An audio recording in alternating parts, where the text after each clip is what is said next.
Hey guys, it's your weather girlie Shania, and welcome to my podcast, Shania Beyond the Sky, where I explore and discover all things meteorology and earth science. Today is Weather Wednesday, and we are going to take a look at hurricanes and their formations. And we are going to give you a few safety tips on how to prepare for before, during, and after the hurricane. So, first of all, what is a hurricane? A hurricane is one of nature's most powerful weather systems. This storm produces strong winds, storm surge flooding, and heavy rainfall that can lead to inland flooding, tornadoes, and rip currents. Hurricanes, also known as tropical cyclones, are low pressure systems with organized thunderstorm activity that are formed over tropical to subtropical waters. They gain their energy from warm ocean waters. As the system strengthens in a hurricane, the surface winds move continuously in a circular motion, which meteorologists call the closed circulation. However, the direction is different depending on the location of the storm, and we'll get into the Coriolis effect, which is what this is called later in this episode. So, three facts to note about hurricanes is that number one, a hurricane can only develop in tropical areas, tropical and subtropical areas. Number two, they are formed in the ocean and usually dissipate on contact with land because there's no warm ocean water for it to fuel the strength of the hurricane, so it just dissipates.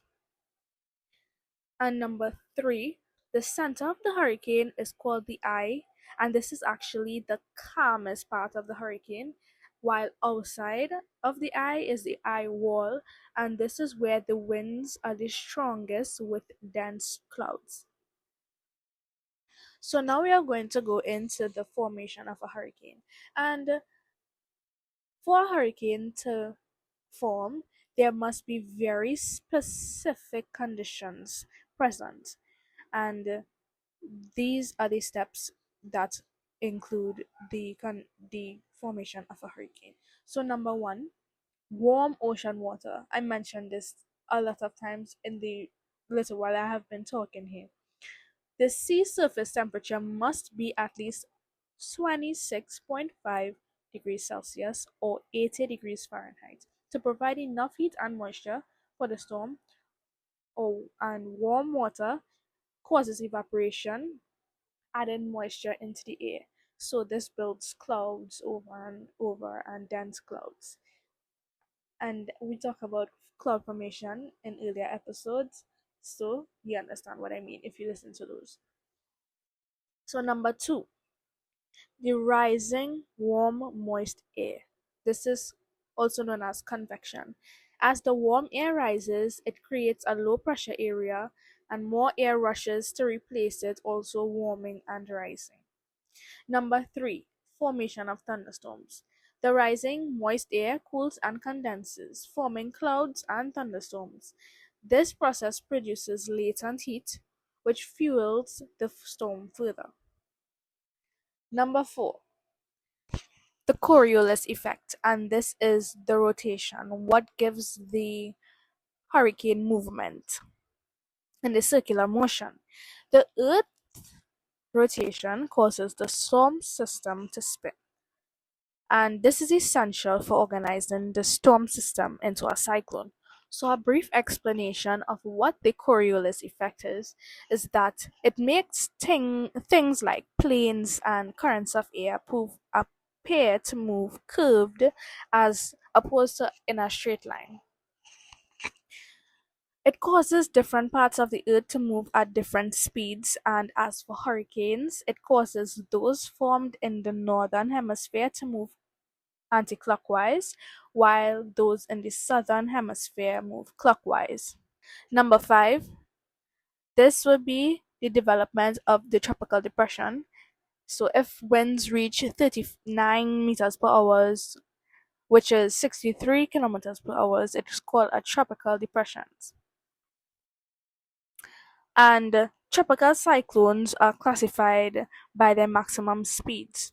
So the first category, as we just mentioned, is tropical depressions, and then the second, which would be tropical storms, which would be winds moving from 39 to 73 meters per hour, um, and then miles per hour, sorry.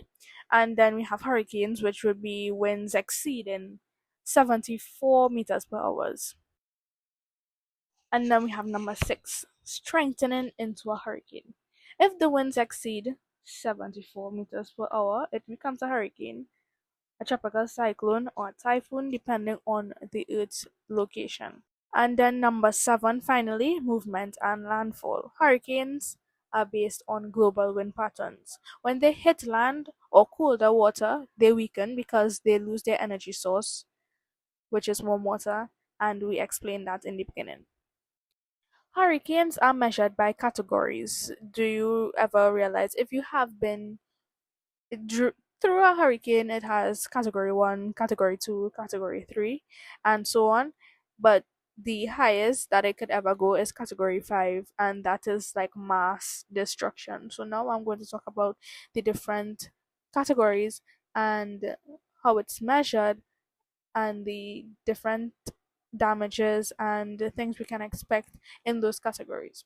So, hurricanes are measured on the Saffir Simpson scale, and they are based on the wind speed, which determines their potential damage. Okay. So, category one, which would be winds about 74 to 95 meters miles per hour, not meters, miles per hour, and 119 to 153 kilometers per hour. This will be minimal damage. This is a category 1 hurricane. Minimal damage, some roof and siding and tree damages are possible, and then you may have power outages. Category 2, which would be wind speeds about 96 to 110 miles per hour, and which is 154 to 177 kilometers per hour, and this would result in moderate damage, roof or siding damage, uprooted trees, and definite power outages. Category 3, we are getting a little stronger here, which will be 111 to 129 miles per hour, or 178 to 208 kilometers per hour, and this is classified as one of the major hurricanes. This is extensive damage, severe roof damage, large trees down, and widespread power loss for days or even weeks. Category 4, which would be 130 to 156 miles per hour, or 209 to 251 kilometers per hour, also is categorized as a major hurricane, but just kick it up a lot from category 3. This is catastrophic damage, structural damage to homes, trees, and power poles down. Power outages may last weeks or even months. And then finally, we have category 5, which is anything exceeding 157 miles per hour or 252 kilometers per hour. Also, a major hurricane. This is total destruction. Many buildings would be collapsed, widespread devastation, power and water could be out for months. And that's it for the categories. And now we move on to hurricane safety tips. So, before the hurricane, you would like to prepare an emergency kit. In this kit, you'd have food, water, batteries, flashlights, first aid kits, medication, and important documents. And we talked about this in the first part of this episode, where Bill from New York, he thought that he was prepared, but he really wasn't prepared enough for the devastation that he encountered. And you never really know how prepared you are until it happens to you, and then you'll be over prepared next time because you don't ever want that to happen to you again. So just be prepared. If you know that there is a hurricane approaching, get your get your things in order, and you could even have them in order now. Prepare a kit, because don't wait last minute, because most of them thing would be out of stock. Okay, number two, secure your home. Shutters, reinforce doors, remove loose outdoor items like tables and chairs. If you have a swing set outside, if you have like, I don't know, shovels or um anything that loose that you can move, so it doesn't fly around during the hurricane. And number three, find must like get an evacuation plan. So know routes and find shelters to go in case your house is gone and you need to find a place to stay and be safe. An evacuation plan is very important. You need to know people to call, numbers that emergency numbers that you need to have on hand, because next thing you know your phone die. Maybe you might not have any cell service. You need to end up going to the person house physically. Okay, so this is the second part. During the hurricane, stay indoors, please. Why are you going outside during a hurricane? Do you want to die? Okay, stay indoors and stay away from windows, because you never know what could come in and hit your window, and then it shatter and you by the window you get injured. Be smart, please. Number two, monitor weather updates on the radio, TV, or phone. This is a must. For your phone, you might not have internet at the time because during a hurricane the there's a power outage. So radio with batteries, what you have in your emergency kit is going to work, because there's always updates on the radio, unless the um radio tower is down, but most likely should have updates. And number three, avoid floodwaters. Flash flooding could be deadly. Do not play Michael Phelps for me, please.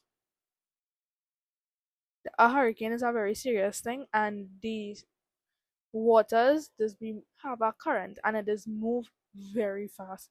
You can not only can you drown, you could get serious infections from the dirtiness of the water. There can be caimans in the water, and those are very dangerous as well. And for the last part, we have after a hurricane, watch out for hazards like down power lines and floodwaters, as I just said, and use generators safely. Please don't put a generator inside your house and lock it inside, because you will get carbon monoxide poisoning. Number three, check on your neighbors. Make sure they're safe, especially the elderly and disabled people. Ask them if they need any assistance. You know, a hurricane is a very devastating time, and everybody needs to come together as a community to help one another. And that's all I have for you today.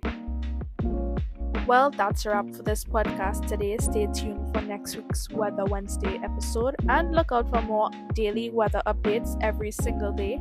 Follow my Instagram at ShaniaBeyondTheSky_, and don't forget to like, comment, share, and subscribe so that you can be a part of this little community.